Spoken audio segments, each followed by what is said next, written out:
Estados Unidos, 1947. En Texas, Max y Rachel celebran la vuelta de su hijo Paul del ejército estadounidense tras servir 2 años en Japón. Tiene buenos recuerdos de esa época. Los niños nacieron poco después de que el ejército estadounidense ayudara a reconstruir el país después de lanzar una bomba atómica.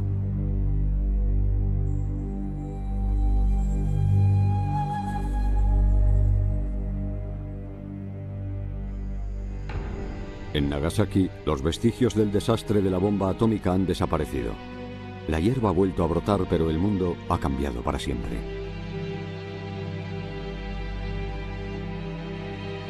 Los científicos han diseñado un reloj imaginario, el reloj del juicio final, que calcula los riesgos de la inminente guerra nuclear. Si llega a medianoche, será el fin del mundo.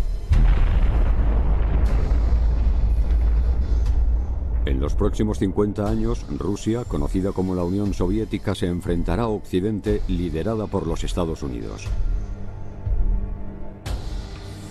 Esta es la Guerra Fría entre Oriente y Occidente.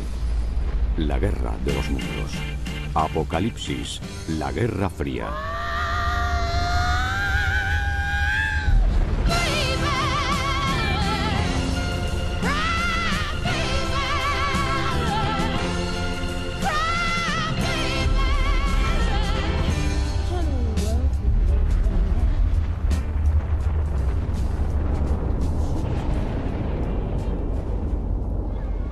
Como muchos estadounidenses, Max y Rachel donaban comida para ayudar a la gente hambrienta de Europa. El pequeño Daniel podrá sobrevivir en el duro invierno de París en 1947, uno de los más fríos del siglo, incluso aunque Francia no tenga carbón. La moral de Francia es un ejemplo para todo el mundo. Después de 6 años de guerra, han optado por una vida sin preocupaciones. Mientras tanto, entre Oriente y Occidente ha empezado la carrera armamentística. Estas luchas entre las democracias occidentales y los comunistas del Este, como en Indochina o en Corea, ¿son solamente los primeros pasos en la escalada del miedo?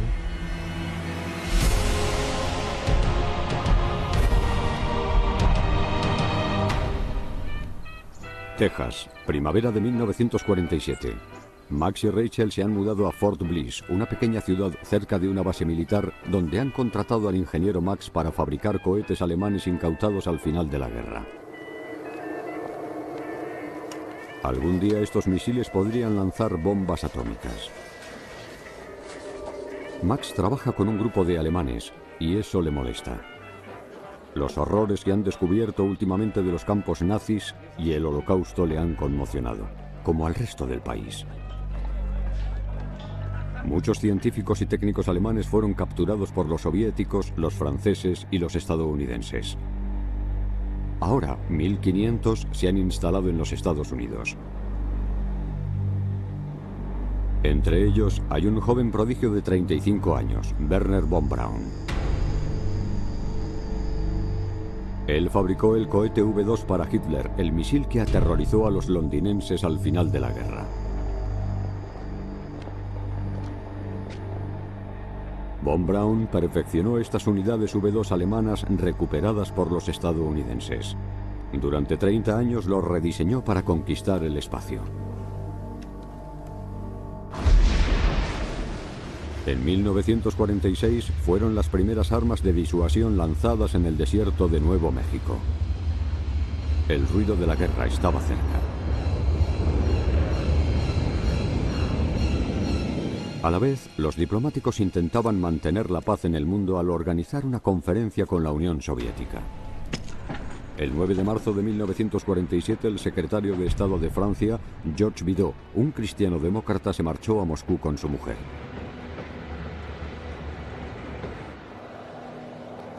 En esta conferencia, los ministros de Asuntos Exteriores de las 4 grandes potencias que derrotaron a Hitler intentan ponerse de acuerdo sobre el destino de la Alemania ocupada. Pero el contexto ha cambiado. El ministro francés Bidault quiere Sarre, una región industrial en Alemania que ya había reclamado de Gaulle. Desde Gran Bretaña, Bevin, un izquierdista y anticomunista partidario de la Unión, está de acuerdo con la posición de Estados Unidos defendida por el general Marshall, cuya mayor preocupación es la seguridad de los Estados Unidos.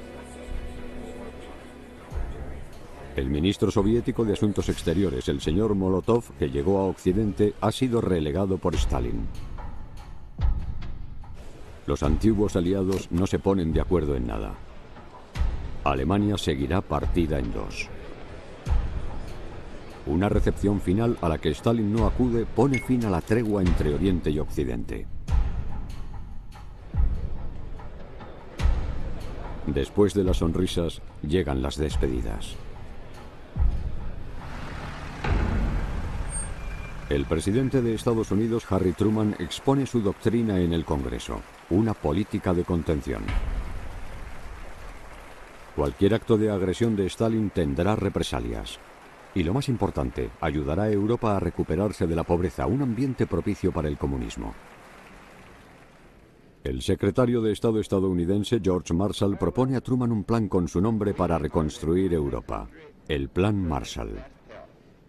Dice: la gente de estos países necesita alimentarse y subsistir al invierno.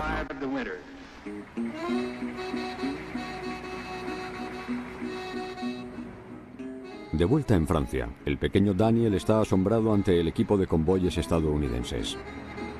Hay transformadores eléctricos y muchos tipos de máquinas. La propuesta es generosa para la población europea. 12.000 millones de dólares, una fortuna en este momento. Sin embargo, este préstamo se tiene que reembolsar y utilizar en la medida de lo posible para comprar productos americanos. Stalin se niega. Obliga a los países que había ocupado a rechazar la ayuda del Plan Marshall. En otros países, como en Italia, Bélgica, Inglaterra y sobre todo en Francia, incita al Partido Comunista local a respaldar protestas violentas y huelgas para denunciar el imperialismo estadounidense.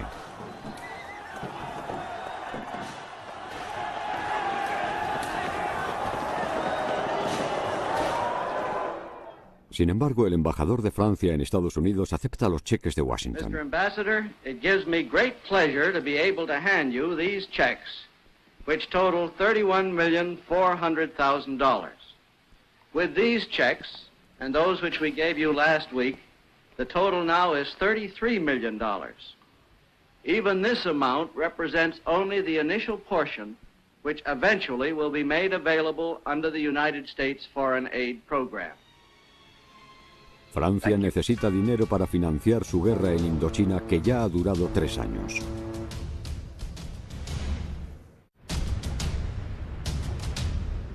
En 1948, la propiedad francesa de Indochina participa en la Guerra Fría. Los comunistas del Viet Minh intentan provocar una sangrienta insurrección en Hanoi, la capital del norte. Los franceses han recuperado el control.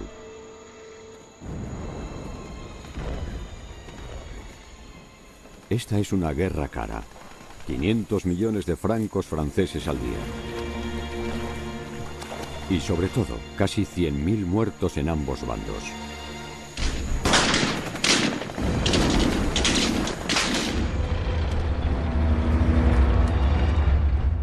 En el norte, el cuerpo expedicionario francés busca a Ho Chi Minh y a Giap, los líderes comunistas de la lucha por la independencia.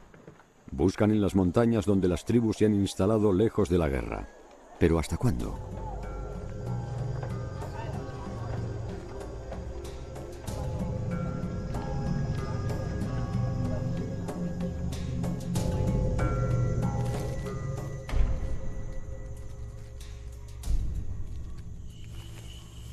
Un comando francés casi captura a Ho Chi Minh, pero lo pierde enseguida.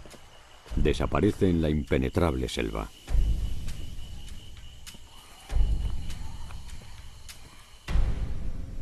Ho Chi Minh se refugia en esta región cerca de la frontera de la República de China, que sigue luchando contra los comunistas de Mao.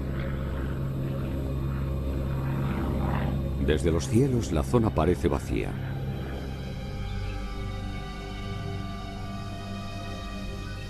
Pero en este refugio, Ho Chi Minh crea un primer gobierno. Sus ministerios de bambú se pueden desmontar fácilmente.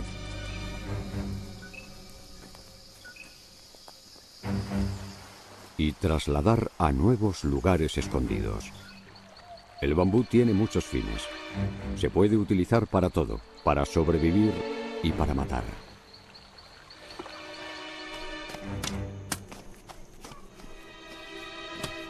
Colocan sus puntas afiladas en los claros para atravesar a los paracaidistas.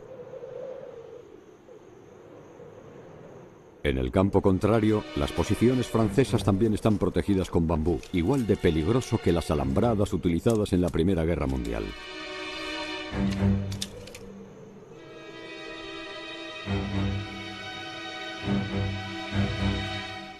Desde sus talleres en la selva, Ho Chi Minh quiere proyectar la imagen de una población que fabrica con sus propias manos las armas que la liberarán.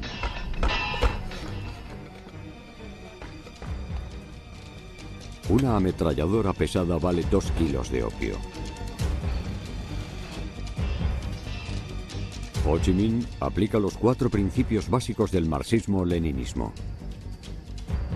Insistir y difundir la propaganda y la ideología. Dar órdenes de combate. Suscitar las ganas de luchar. Reclutar soldados y militantes y depurar sin cesar el partido, asesinando a los escépticos y los oponentes.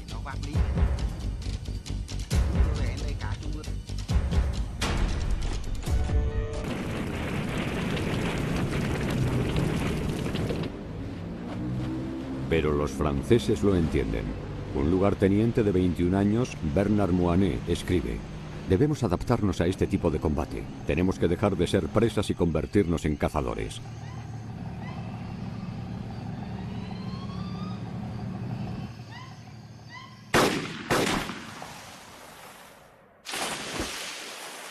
No hay contrabando a pequeña escala, ni presas pequeñas.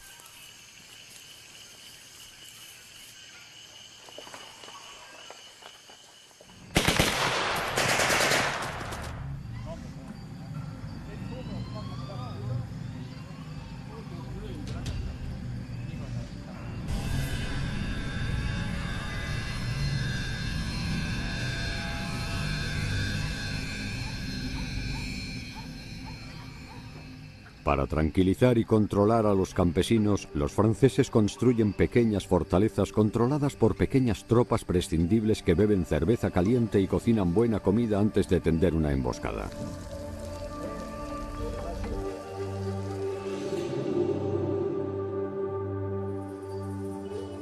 Los que regresan tranquilizan a sus esposas, como el lugarteniente Moinet, que escribió: querida Francine, soy feliz. Estoy enamorado de mi trabajo y de ti.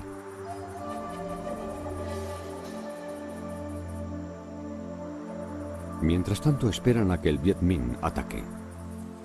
Y acaban masacrados porque siempre ganan los fuertes. Esto es lo que pasará durante la guerra que acaba de empezar.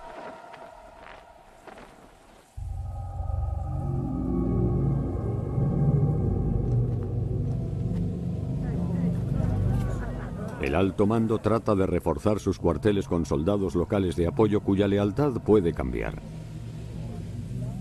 Sus familiares pueden ser rehenes del Viet Minh. Los soldados franceses apenas pueden dormir por las noches. Durante la misión militar, Moinet descubre una imprenta y panfletos. Lee este texto en francés. Mañana, el valiente ejército del pueblo del Viet Minh va a destruir vuestro puesto. Asesinarán a los franceses y los expulsarán de nuestras tierras. La victoria reforzará nuestra revolución. Larga vida a Ho Chi Minh. Larga vida al comunismo en el mundo. El comunismo en el mundo está avanzando hacia Asia mientras Mao se prepara para controlar la República de China. En las colonias británicas de Birmania y Malasia, los movimientos comunistas se sublevan para reclamar su independencia. Las Indias Orientales neerlandesas se convierten en Indonesia. En Europa, los comunistas intentan quitarle el poder a la monarquía griega, respaldada por los británicos y los estadounidenses. Pero Occidente no hace nada para impedir el golpe en Praga en febrero de 1948, cuando los comunistas toman el poder en Checoslovaquia. Stalin está un poco más cerca de que Berlín se ponga de su lado. Dice: toda Alemania tiene que ser nuestra, la soviética y la comunista.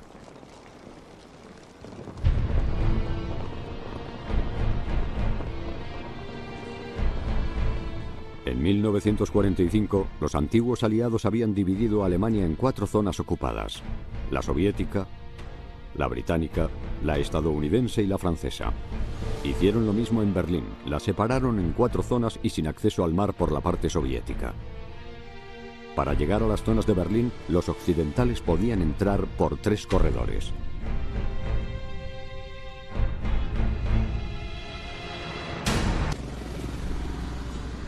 El reloj del juicio final está a 5 minutos de la medianoche. La amenaza de la guerra nuclear se aproxima, porque Stalin ha hecho una apuesta arriesgada.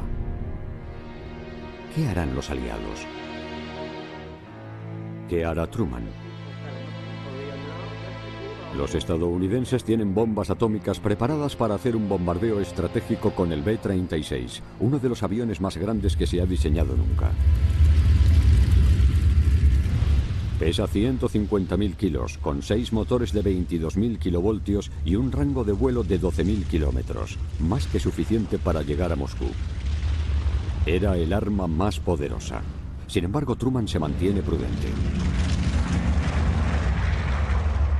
En sus memorias escribe: tuvimos que demostrar nuestra valía sin comenzar la guerra. Teníamos que quedarnos en Berlín. Ordené la creación de un puente aéreo a gran escala al utilizar todos los aviones aliados disponibles en Europa. Truman rompe el bloqueo del puente aéreo con 1000 aviones de carga aliados, la mayoría estadounidenses, que sobrevolaban la zona soviética para llevar suministros a Berlín.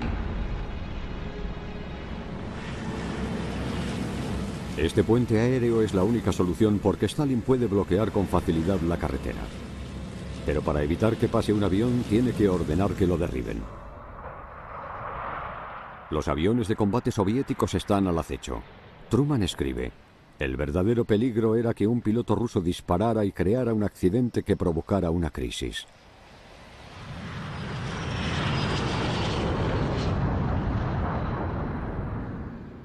¿Detendrán al transporte aéreo? El 9 de septiembre de 1948, los habitantes de la zona occidental de Berlín se reúnen frente al Reichstag, el antiguo parlamento alemán. Es el recuerdo de un pasado reciente y trágico. 300.000 berlineses han venido a apoyar al alcalde Ernst Reuter, una gran figura muy conocida en la lucha contra el nazismo, que pide ayuda. Pueblos del mundo, pueblos de Estados Unidos, de Inglaterra, de Francia, de Italia, no podéis desistir. No lo hagáis.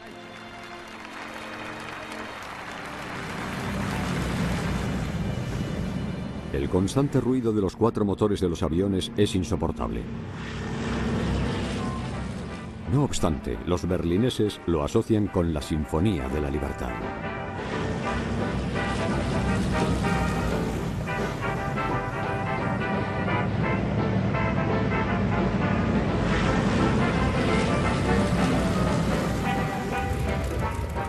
Durante el invierno de 1948-49, los aviones transportan casi 1 millón de kilos de carbón. Los aviones se encuentran al límite de su capacidad y los pilotos están agotados. Algunos pilotos estadounidenses y británicos mueren en accidentes. Los soviéticos concentran sus divisiones blindadas en Berlín.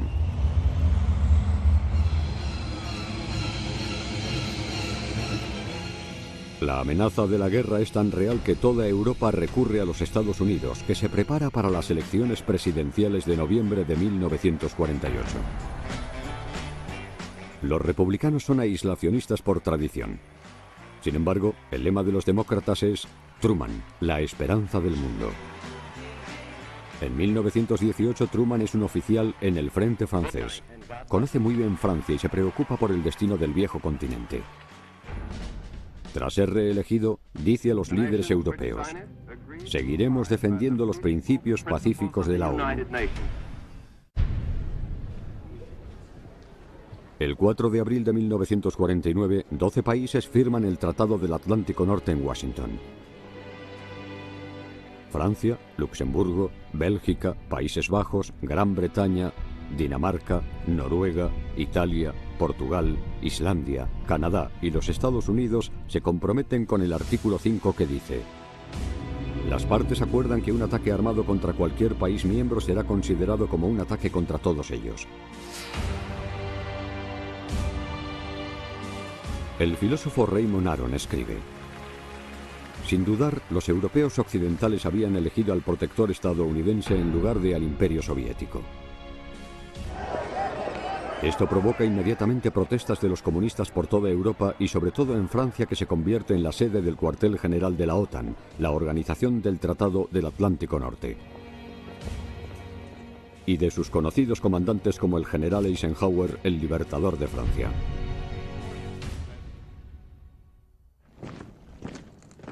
Las fuerzas de la OTAN se instalan en Francia con sus alojamientos, hospitales, colegios y sus ingresos. El actor francés Gerard Depardieu, que se crió cerca de la Fuerza Aérea estadounidense Châteauroux, recuerda que habían americanizado a la ciudad. Había palomitas, hamburguesas, mantequilla de cacahuete, pantalones vaqueros y camisetas, clubs de striptease, soldados en jeeps y rock and roll. La invencible sexta flota de la Marina de los Estados Unidos controla el Mediterráneo y sus marineros invaden Saint-Tropez. La OTAN también tiene bases en Italia, Turquía, Gran Bretaña y sobre todo en Alemania, al lado de las tropas orientales. El 12 de mayo de 1949, después de 11 meses de bloqueo, Stalin reabre las carreteras de Berlín. Ha sucumbido ante la determinación de Occidente. Sin la bomba atómica no puede arriesgarse a iniciar la guerra.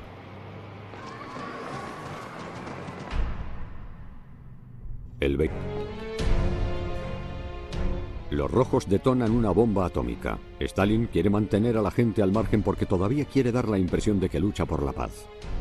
Y necesita ganar tiempo antes de que su bomba atómica funcione.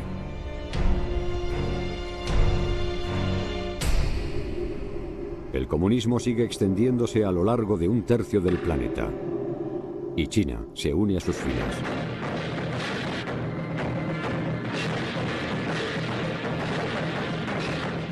El 1 de octubre de 1949 en Pekín. En la ciudad prohibida, en el Palacio Imperial de China, Mao Zedong se convierte en el presidente de la nación más poblada del mundo con 600 millones de habitantes.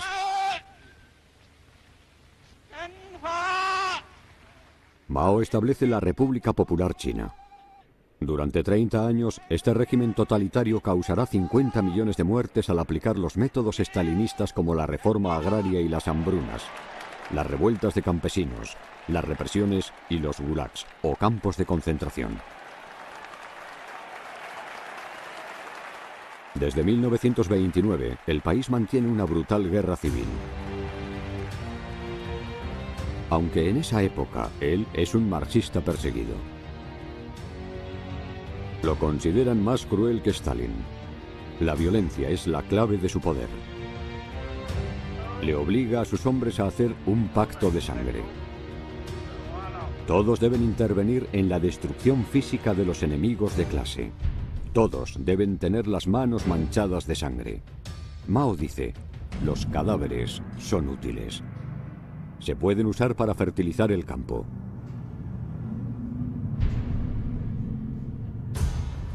Mao termina su conquista empujando de nuevo a las últimas tropas anticomunistas a la frontera de la Indochina francesa.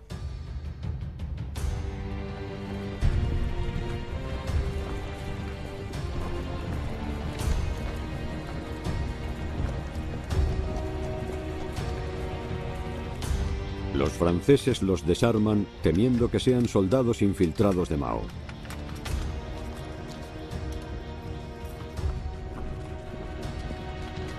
El comandante Oriol escribe: muchas mujeres están embarazadas.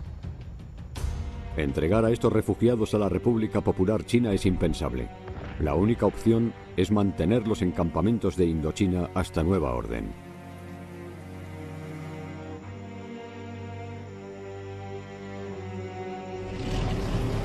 Los franceses también están preocupados. La llegada de estos 30.000 refugiados plantea la pregunta de si el ejército de Mao los está persiguiendo.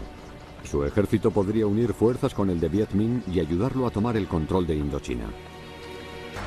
El 21 de diciembre de 1949, Mao estaba en Moscú, a la derecha de Stalin, que celebraba sus 70 cumpleaños. Stalin le teme, como todos los líderes comunistas. Desde sus altercados con el líder yugoslavo Tito, que se niega a ser un satélite de la Unión Soviética.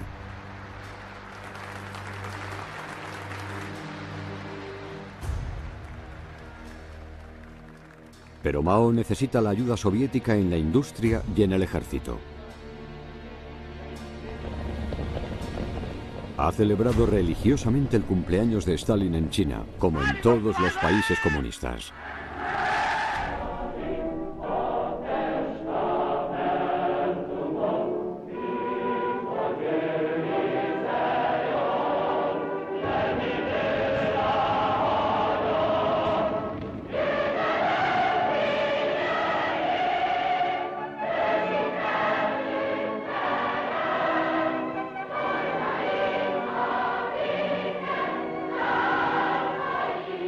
El culto a la personalidad de Stalin se extiende más allá de las fronteras de la Unión Soviética.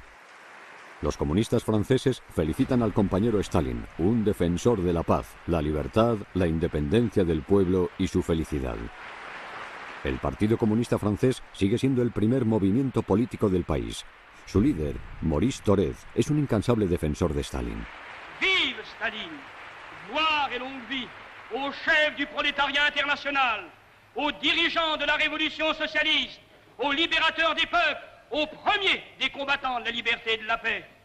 Et nous, communistes, que l'ennemi de classe et ses agents croient outragés en nous appelant staliniens, nous redisons bien haut, comme il y a 20 ans déjà, notre fierté de ce titre d'honneur et de gloire que nous nous efforçons de mériter. Oui, de tout notre cœur, nous proclamons notre amour ardent pour Staline et nous l'assurons de notre confiance inébranlable. Vive à jamais!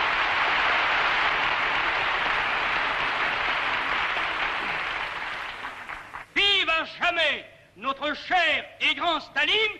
Vive le communisme! Thorez había desertado cuando tenía 39 años y estuvo 5 años en la guerra en la Unión Soviética. Sabe todo de Stalin y de los gulags.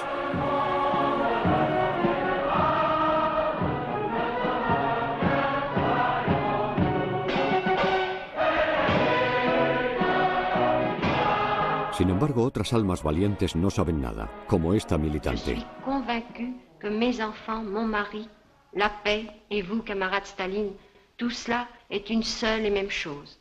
Non, jamais, jamais, les femmes de France ne donneront leurs maris et leurs enfants pour faire une guerre contre le pays de Staline. No a la guerra contra Stalin. Es el mensaje que difunden los comunistas. Junto a esto se crea el Movimiento Internacional de Partidarios de la Paz, cuyo emblema es una paloma diseñada por Picasso. Este movimiento de paz presenta una petición internacional el 19 de marzo de 1950 que exige la prohibición de las armas nucleares y se le conoce como Llamamiento de Estocolmo. En pocos días, 250.000 personas firman la petición, sobre todo en los países comunistas. ¿Quién se negaría a firmar? ¿Quién va a comprobar que Stalin mantiene su compromiso ahora que tiene la bomba y multiplica sus pruebas atómicas? Pero para los comunistas, los partidarios y otros compañeros de viaje, el Ejército Rojo ha salvado al mundo, y Stalin representa la búsqueda de la paz.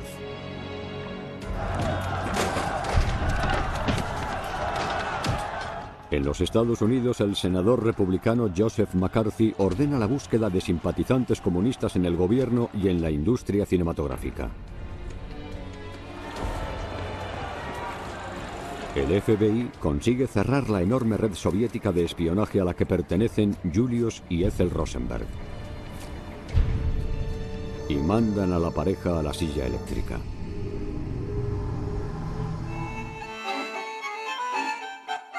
En Europa, la abstención está de moda. Los buenos tiempos del partido son lo primero. La gente quiere vivir sus vidas. La ignorancia es felicidad. Quieren tener hijos y evitar pensar en los peligros que les acechan.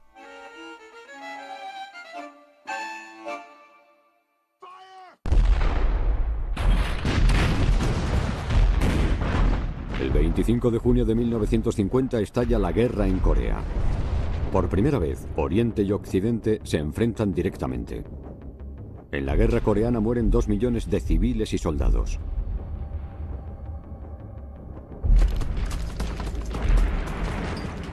El 25 de junio de 1950, las tropas comunistas de Corea del Norte cruzan el paralelo 38, que desde 1945 había separado a Corea en dos países.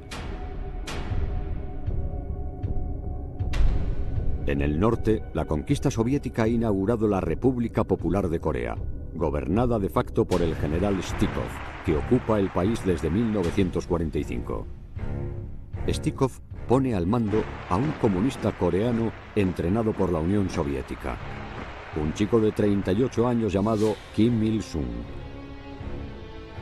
Establece el servicio militar obligatorio de 6 años.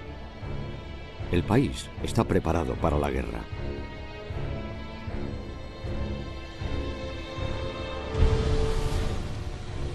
Mao Zedong, el nuevo dirigente de China, ha vuelto a Moscú para sellar la alianza con la Unión Soviética.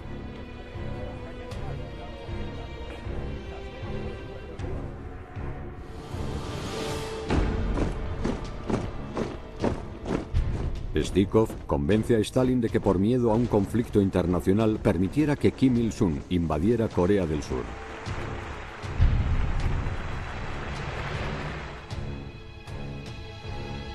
El líder autoritario de Corea del Sur es Syngman Rhee, un antiguo dirigente de la oposición contra los japoneses que habían colonizado Corea durante muchos años. Estados Unidos lo respalda, pero no le da recursos para defenderse. El ejército surcoreano pide una movilización de emergencia de las tropas para defender Seúl. Los del norte le superaban en número y apenas estaban armados, sin tanques blindados. El comandante Paik San-yuk y su unidad son los encargados de defender Seúl. Escribe: nuestros soldados nunca han visto un tanque. Al oír la palabra tanque se quedan en shock.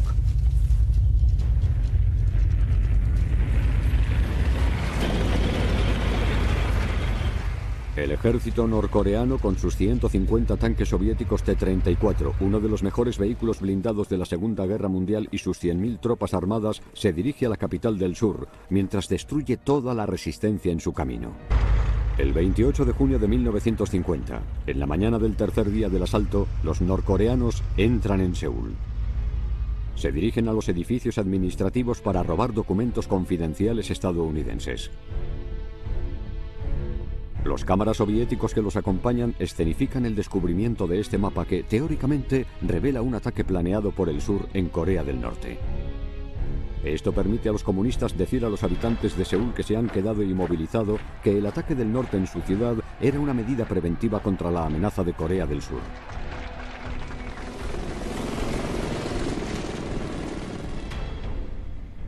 En junio de 1950, en las Naciones Unidas en Nueva York, el Consejo de Seguridad convoca una reunión urgente. El delegado soviético ha estado ausente durante meses en la protesta por la negativa de Estados Unidos a reconocer a la China comunista. El Consejo puede votar una solución en la que pide a Estados Unidos que emprenda acciones militares con las fuerzas que aún siguen en Japón. Estos jóvenes soldados no tienen ni idea del infierno que les espera.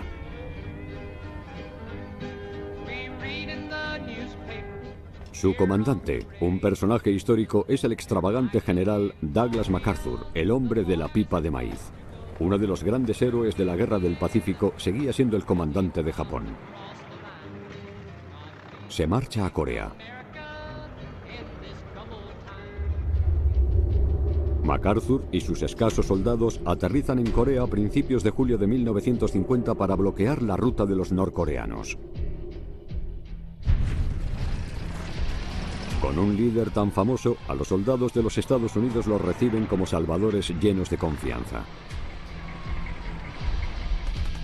Sin embargo, estos jóvenes estadounidenses no disponen de los medios para luchar.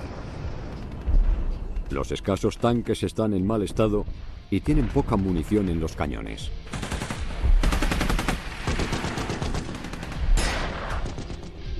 Las tropas de Estados Unidos y Corea del Sur retroceden hacia el sur, a Busan, el último puerto libre. Todo el ejército norcoreano se moviliza para ir a Busan. Lo que está en juego es importante. Ganarán la guerra si logran devolver a los estadounidenses al mar. Los estadounidenses y los surcoreanos, sobrepasados por un enemigo superior en número y armas, crean un perímetro de defensa.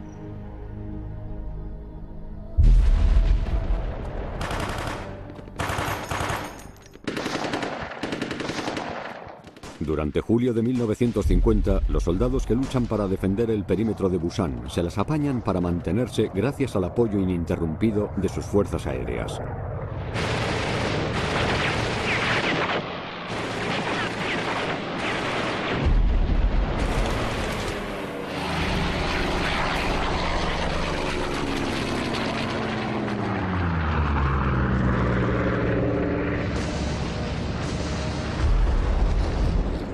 Los B-29, las fortalezas de la Fuerza Aérea estadounidense, tienen permiso para atacar más allá del paralelo 38 y destruir las fábricas de armas de Corea del Norte.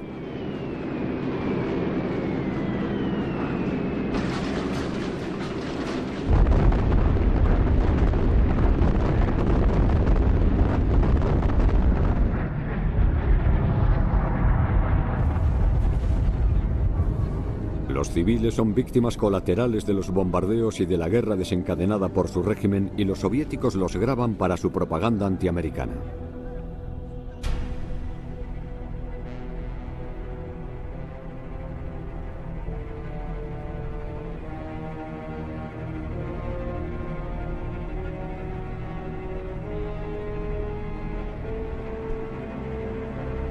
No disparan a las fábricas de armas porque la mayoría son subterráneas.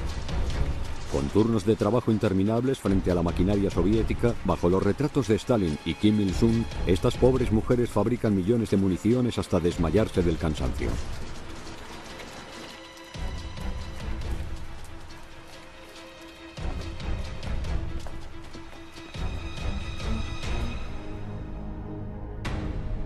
En agosto de 1950, las fuerzas estadounidenses en el perímetro de Busan están en peligro. Han perdido a muchos hombres. Han muerto casi 4.000 y les han capturado a 2.000 ante las cámaras de los soviéticos. El 14 de agosto, en la colina 303, capturan a 45 soldados estadounidenses del 5º Regimiento de Caballería y los llevan a un barranco donde los matan a quemarropa. Uno de ellos, al final de la jornada, ha sobrevivido milagrosamente y lo descubren bajo los cadáveres.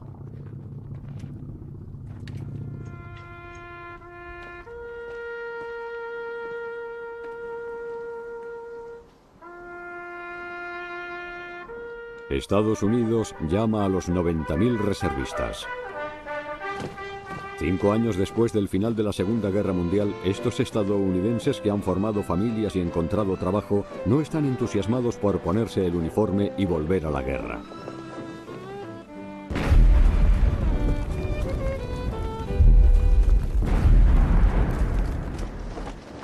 En nombre de las Naciones Unidas, miles de hombres atracan en el puerto de Busan. Aunque su número es simbólico, hay griegos, filipinos, neozelandeses, británicos, turcos y, de pronto, franceses. En agosto de 1950, la élite de los Estados Unidos y el cuerpo de marines sigue defendiendo Busan. Estos marines y sus aviones, el conocido Escuadrón de Ovejas Negras, han vuelto. y lanzan botes de gasolina gelatinosa más conocida como napalm, que quema todo en 100 metros cuadrados a la redonda.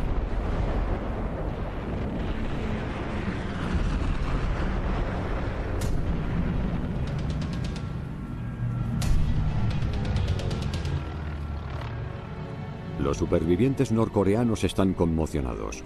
Les capturan y les humillan.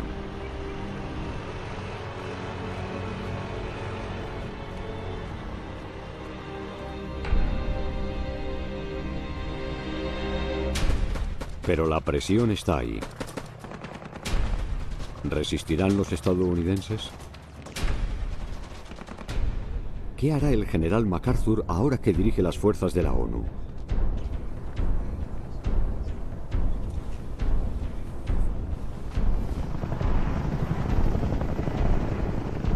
El presidente de Corea del Sur, Syngman Rhee, hace un llamamiento a los que defendían Busan.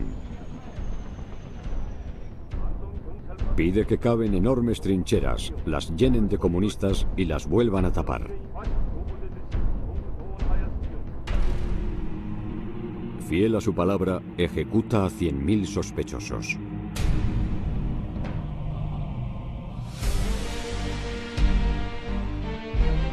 El odio genera odio. Y fortalece a Kim Il-sung. Y sobre todo, la determinación del general soviético Stikov para seguir luchando.